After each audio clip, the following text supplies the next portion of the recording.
আজকের এপিসোডে আমরা দেখব পলাশীর প্রান্তর।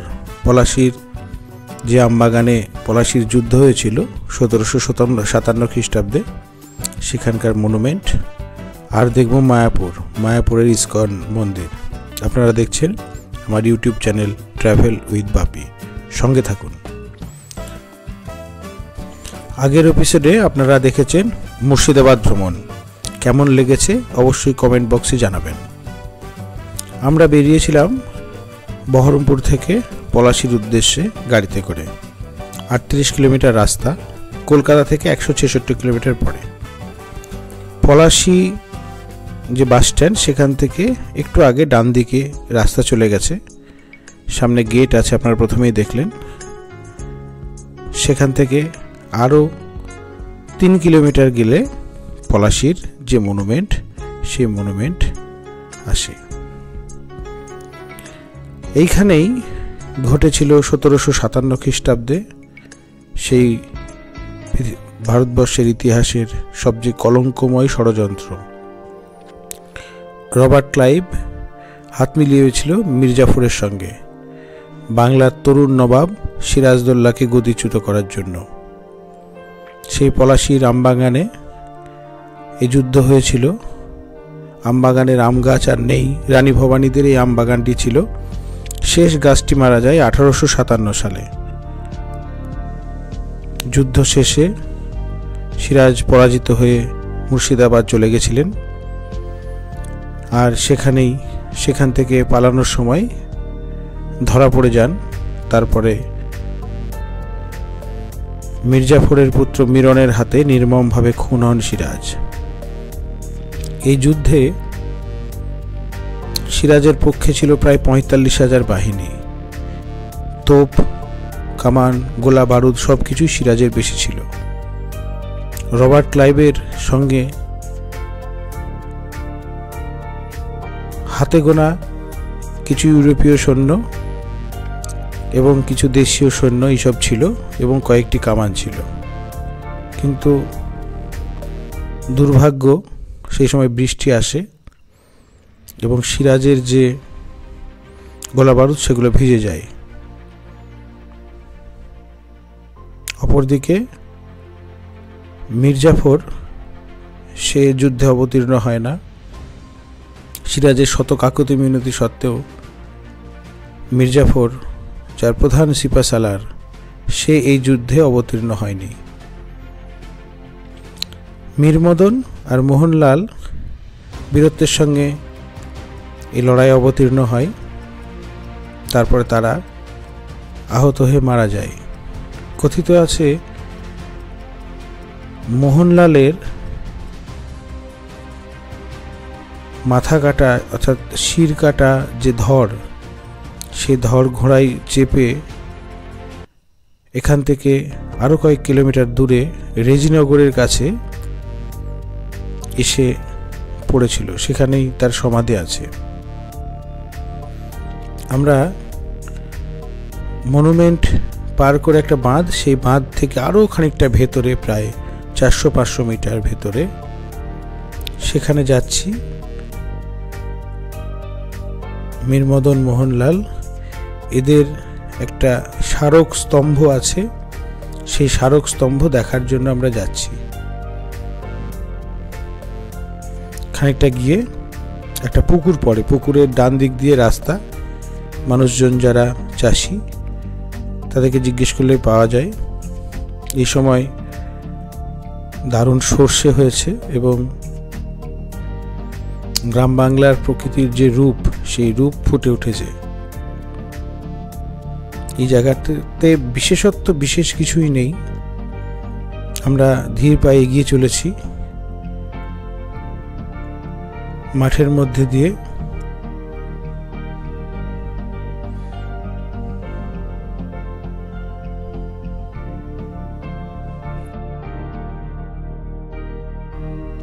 পাশে যে কৃষক, জমির কৃষক, সে শিম গাছ লাগিয়েছে, খুব সুন্দর শিম হয়েছে। এই হচ্ছে সেই স্মারক। 3 জন শহীদের স্মারক এখানে। একটা হচ্ছে বীর বক্সি মীর মদনের মাঝখানের যে স্মারকটা সেটা বক্সি মীর মদনের, বাঁদিকটা হচ্ছে রউফ সিং হাজারি এবং ডান দিকটা বাহাদুর আলী খান। এই তিনজনের একটা স্মারক এখানটায় আছে। এটা অবশ্য সমাধি না, এই তিনজন বীর সিরাজের পক্ষে যুদ্ধে অবতীর্ণ হয়ে শহীদ হয়েছিলেন।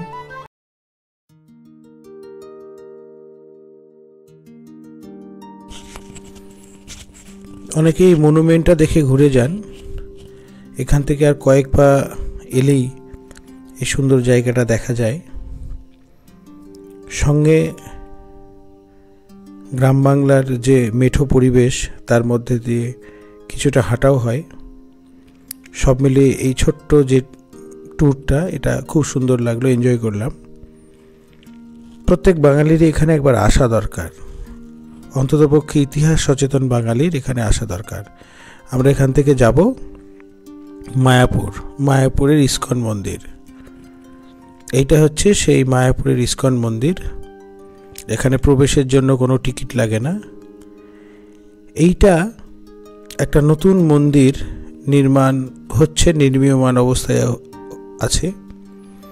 2024 সালেই সম্ভবত এর ইনঅগ্রেশন হবে।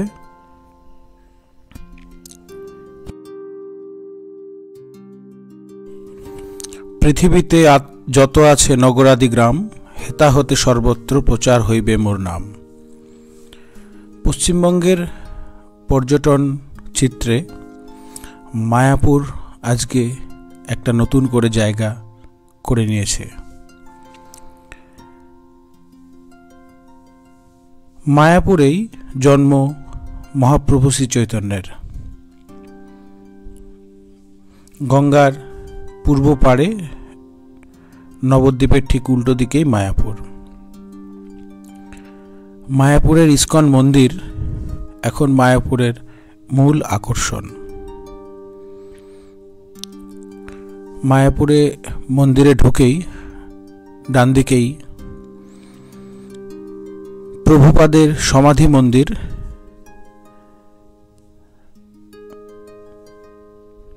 এবং এই সুন্দর রাস্তা দিয়ে গিয়ে ডান দিকে যে মন্দিরটা দেখতে পাচ্ছেন, এই মন্দিরটা হচ্ছে চন্দ্রোদয় মন্দির।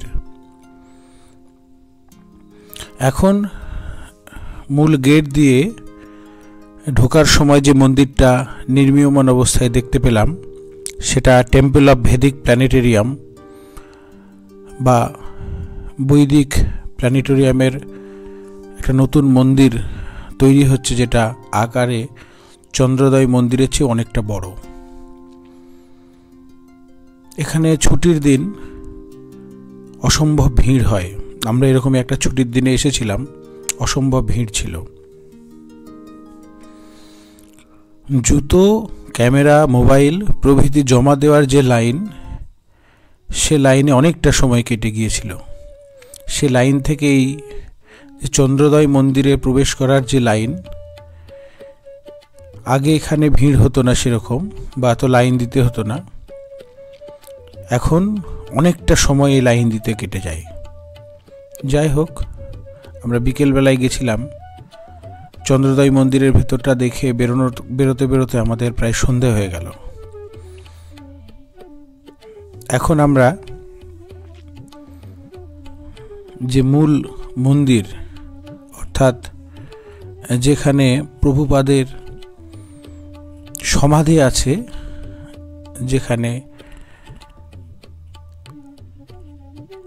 সংকীর্তন হয়, আরতি হয়, সেই মন্দিরের দিকে যাচ্ছি। তবে এই যে নতুন মন্দিরটা তৈরি হচ্ছে সেজন্য অনেকটা জায়গায় এরা ঘিরে রেখেছে এবং ফলে অনেকটা দূর দিয়ে ঘুরে আসতে হয়।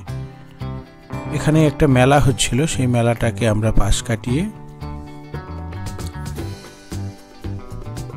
আমরা সেই যে মূল মন্দির, সেই মূল মন্দিরের দিকে আমরা এগিয়ে চলেছি। প্রচুর ভক্তের সমাগম হয়েছে। এখন অনেকটাই অন্ধকার নেমে গেছে, ঘড়িতে প্রায় 6টা বাজে। তবু ভক্তের ঢল সামনে এগিয়ে চলেছে। এই ডান দিকে একটা মেলা হচ্ছে, এটা গীতা পাঠের একটা আসর বসেছে, সেখানটায় আমরা খানিকটা সময় কাটিয়ে নিলাম।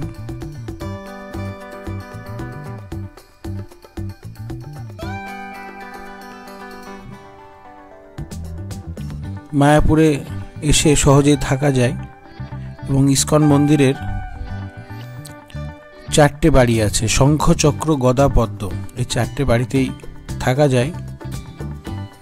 আগে থাকতে বুকিং করে আসাটাই সুবিধাজনক হবে। এছাড়াও ক্যান্টিনে আহার মেলে, সবটাই আগে থাকতে বুক করে রাখতে হয়। এছাড়াও মায়াপুরে আছে শ্রীচৈতন্য গৌড়ীয় মঠ, অকিঞ্চন কুটির যাত্রীনিবাস, বিড়লা গেস্ট হাউস মায়াপুর প্রভৃতি। আমরা মন্দির টন্দির দেখে সন্ধ্যাবেলা একটু টিফিন করে নেওয়ার জন্য এখানটায় এলাম। এখানটায় মন্দিরের ভেতরেই প্রচুর ফাস্টফুডের দোকান আছে, এরকম একটা ধোসার দোকান, এটা সম্ভবত মন্দির কর্তৃপক্ষেরই, তারাই এই দোকানটা দিয়েছে, ফুড স্টলটা দিয়েছে। আগে টিকিট কেটে কুপন সংগ্রহ করতে হয়, তারপরে এখানটায় পাওয়া যায়।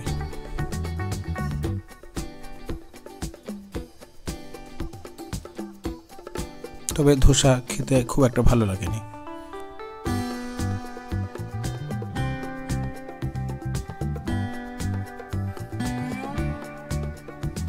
একটা দিন মায়াপুরে কাটানোর জন্য যথেষ্ট। তবে সুবিধা হয় যদি সকালের দিকে এসে নবদ্বীপটা দেখে নিয়ে দুপুরের পরটা মায়াপুরটা একদিনেই দেখা যায়। রথযাত্রা, রাস, ঝুলন যাত্রা প্রভৃতি অনুষ্ঠানে মায়াপুরের ভক্তের সমাগম বাড়ে।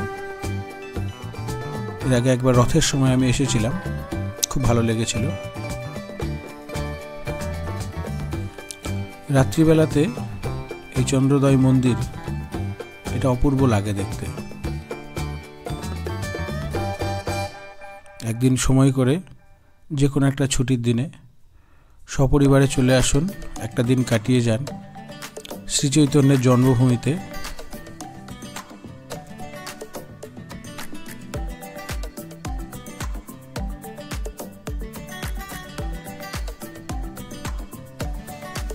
মায়াপুরে ইস্কন মন্দিরের পাশাপাশি আছে সারঙ্গ গোস্বামী মহারাজ মঠ, জন্মভিটা তথা শ্রীমন্দির, খোলভাঙার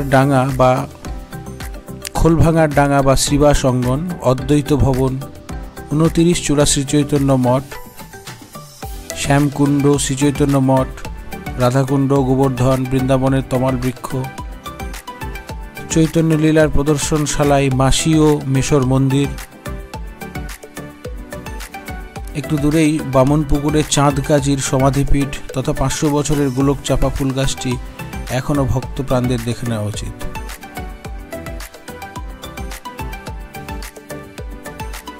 এই চাঁদ কাজী একসময় ছিলেন শ্রীচৈতন্যের ঘোর বিরোধী, নাম সংকীর্তন বন্ধ করে দেন কাজী। নিষেধাজ্ঞা অমান্য করে বিশাল মিছিল তথা সংকীর্তন শোভাযাত্রা নিয়ে কাজীর বাড়ি যান শ্রীচৈতন্য। যুক্তিতর্কে পরাভূত হয়ে ভক্ত হন শ্রীচৈতন্যের কাজী সাহেব। আর সময় যদি থাকে তাহলে সমাধিপীঠের থেকে আরো খানিকটা দূরে, প্রায় হাফ কিলোমিটার দূরে, বাজারের পেছনে বল্লাল সেনের 400 ফুট লম্বা 30 ফুট উঁচু ঢিপিও দেখে নিতে পারেন।